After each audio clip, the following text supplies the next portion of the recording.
Hey guys, welcome back to yet another episode of Yollo Treats. Today, I will be showing you how to make chicken tacos with soft tortillas. This was requested for by my special friend called Jojo. So before I show you the recipe, please subscribe to my channel if you haven't. And if you have already done so, thank you very much for the support. Now, let's get to our video of the day.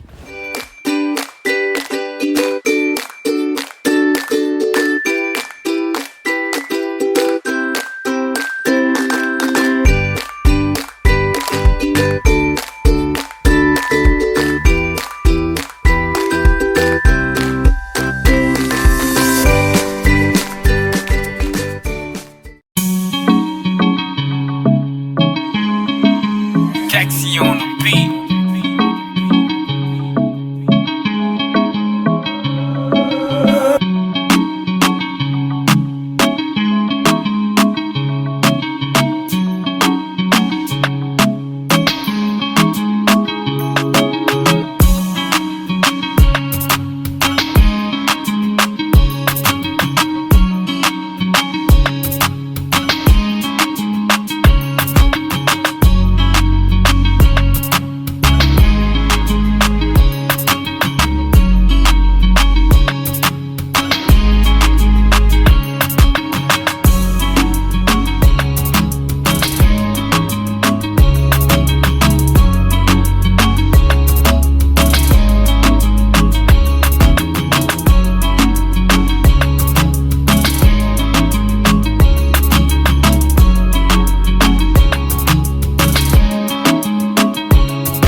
Kaxi on the beat.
So there you go. That is a very simple chicken tacos recipe. I hope you enjoyed it. Jojo, I hope this works for you. Now let me know what you think about this video down in the comment section below. That is all I had for you today. Until next time, bye. Also, please remember to subscribe to my channel if you haven't, and if you have already done so, once again, thank you very much for the support. Bye.